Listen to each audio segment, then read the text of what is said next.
Hello, and welcome to The Sixth Man, where the sixth man is not leading the conversation today because the sixth man, his team, has been knocked off their perch by the Hawks.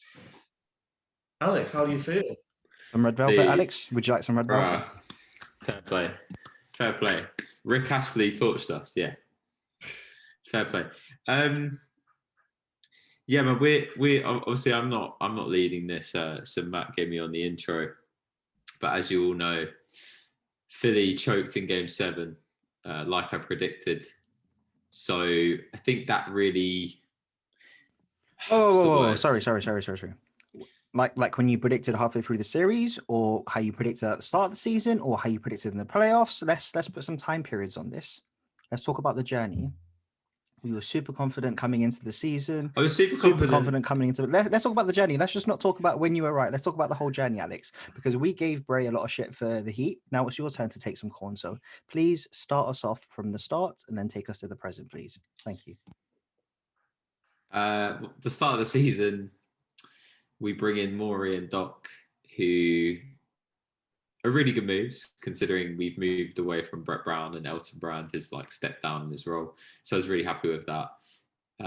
Did I think we were going to be the number 1 seed? No, mainly because the support that we had around, we got Danny Green and Seth Curry. I just thought that they are better fits, but I don't think that they could potentially push us to the next level. And then throughout the season, we had a really good record and we managed to maintain. There was a bit where we could have slipped up for the second or first seed, but we had a Western Conference road trip when I think Embiid was out and we went 6-1. But if you look back against all of those fixtures, a lot of the teams that we had to play, like the Lakers, the Clippers, the Warriors, they were missing key stars. Like the Lakers were missing LeBron, the Clippers weren't playing Kawhi and PG. They were out.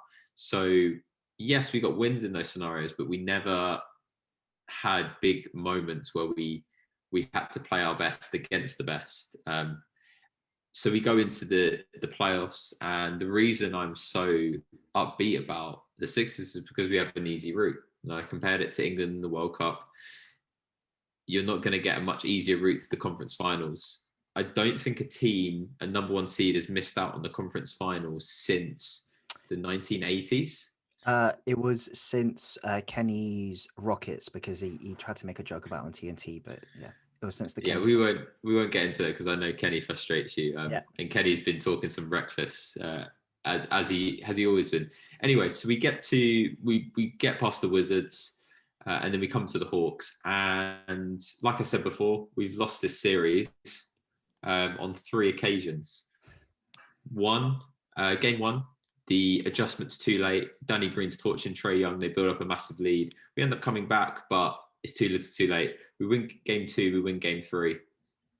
Game 2 is also, we nearly blow that lead in Game 2 until Shake saves us. We get to Game 4. We have a big lead. I think it's 18 points. We end up throwing that game. And you're thinking, okay, well, it's bad, but it's not the be all and end all because this is what we've played for. We played for the number 1 seed. We played for home court. This is the reason why it's so important to me to get that number 1 seed, because you play in front of Philly. We've got a really good record. And Game 5, we come out of the blocks really well. The defense is great, but we choke massively. And I think from Game 5, and you've seen this with Doc Rivers teams, like you watch the Chris Paul turnover against the Thunder, you see the Clippers collapse against Houston. Those teams were never the same. So yeah, we win Game 6 in terms of Atlanta. But when you're going into Game 7, Foley texted me and he was like, "What do you think about tonight?" And I've been saying it to you guys before. I did say Hawks in 6, but I said this is set up for a Philly collapse. And when you've seen the movie before, you know how it unfolds, and that's basically what's happened. It's an interesting point in terms of Doc not necessarily being able to get the right thing out of his team after a collapse, because we've seen it happen numerous times before, and then it sort of becomes, as you said, when you've read the story like multiple times, you're not surprised by the ending. But the conversation now, like with everyone, has gone to what's happening with Ben Simmons and etc. One thing I haven't heard is Ask him. well, Don't know, Ben. Do you want to dunk the basketball when you're open? on that note as well, watch it because I did manage to watch Game 7. I stayed up that Sunday to watch Game 7. His 2 buckets were wide open layups from Yeah, I so think it was reverse oop, and then Seth Curry literally passed it inside. He was wide open. exactly, and those are the 2. I was thinking that's literally all he did. Like even when you look at the shots he took, they were all just like given to him. And I just found that even just more interesting, a different layer to, I don't think anyone's mentioned that, but that's just an extra layer I noticed and thinking, wow, that was all his shots watching the game. One thing I haven't seen anyone mention is, be interested to see what you think, of course, of people saying, oh, build around Ben Simmons, etc. Another team maybe needs to build around Ben Simmons. Wouldn't you get more trade value for trading Embiid? And would it maybe be worth building the team around Simmons maybe instead of Embiid? I know they won't go well down in the fan base, etc. But would you get more out of? I know it's not. It doesn't make sense, but I haven't heard anyone speak about it. And I'm wondering what you think maybe. The reason they haven't spoke about it is because of 2 factors. One is that how well Joel Embiid is loved in Philadelphia. Yeah. I believe he's going to finish his career here just because of the stuff that's happened with injuries. There was a point where we did start to boo him at some point, but that's Philly. We boo everyone. Yeah. But if you look at how he's come back this season, and he's obviously, this has been the best year of his career. He's actually taken that advice on board, and he's actually, they've kicked him up the arse, essentially.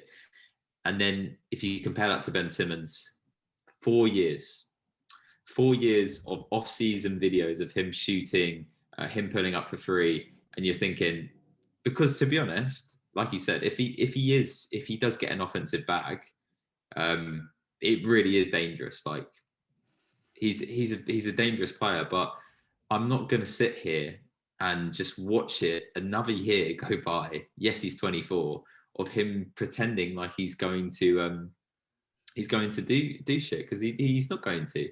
He's lazy.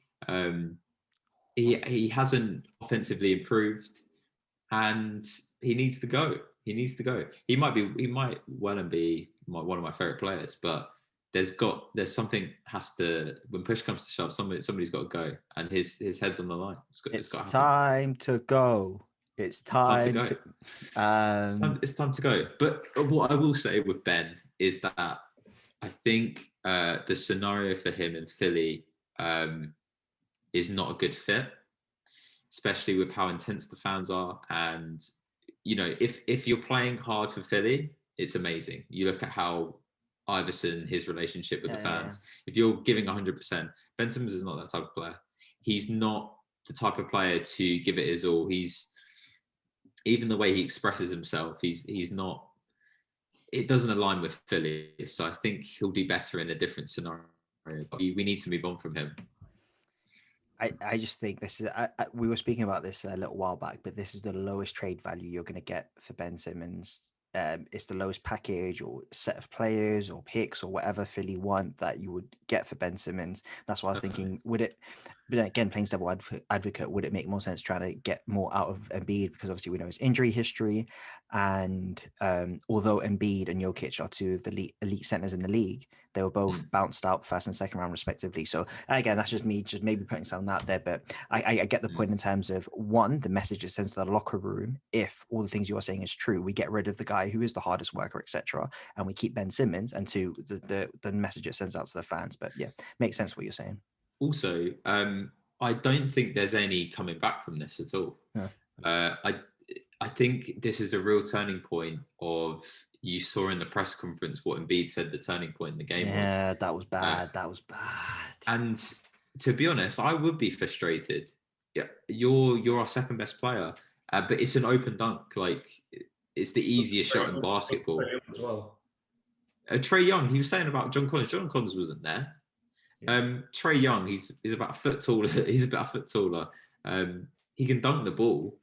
So, and then you look at what Doc Rivers said. I'm not too keen on what Doc Rivers said with like, I don't know. But I think he said it in a way of like, he's just trying to realize what happened about Game 7. He's not thinking about this or whatever. But they're going to speak to Embiid, and they're going to be like, what do you think is the future? And I think he's done with it. And I would be too. The Doc Rivers one is just so funny because obviously a couple weeks or last week, whenever he said, well, if you think we should bench Ben Simmons, then you don't know basketball, and like really sticking up for him, which is completely fair. And then yesterday he's like, or whenever it was, he's like, well, we don't know. We'll see what has to happen. Like Bro, if you're down, so if you do, right. down if you don't. You're so right, because he's talking about, he's very much like, oh, I'm going to stick up for my guys and stuff like that. But then he realized in that series, I can't play Ben Simmons. He took him out in the fourth quarter because he can't trust him, because he can't be on the floor. So you can't preach one thing and then do another. He realized we were screwed. Yeah. And it wasn't a ridiculous question to ask, and I think that it felt like panic stations. I think he sort of knew that the report was right and tried to defend him like really hardly. I think that's what happened. That's why the reports come out today about, oh, he's going to help him in the off season. He's going to shoot with other hand. Dude, I've heard it all before. But I do want to say this on the other hand. Well done to Atlanta Hawks. We'll get to Atlanta in the East preview, but yeah, 100%. Well done to Atlanta Hawks. Trey's my boy, so I'm happy for him. I'm happy for them. Hopefully, we'll see what happens, man. We will see what happens. Last thing about Philly. I know I spoke to you about potential trades. You're less warm than I am on Minnesota. And Malik Beasley has got a bad history with stuff that he's doing. He's a loose cannon. Yeah. At least he's not afraid to shoot. I love what I did there. I love what I did there. It's too soon. Too soon. But and then D'Angelo Russell, I don't know what's happened in Minnesota. I think he's been out injured. He had a really good season in Brooklyn, but it was facilitated around him. They had a really good culture there. Philly's culture, we need somebody in who's going to be a dog. Get Kyle Lowry in. I don't think Toronto would want that, because I don't see him and Siakam working together. You're trying to ask for something that's not there, or like that you can't find. It's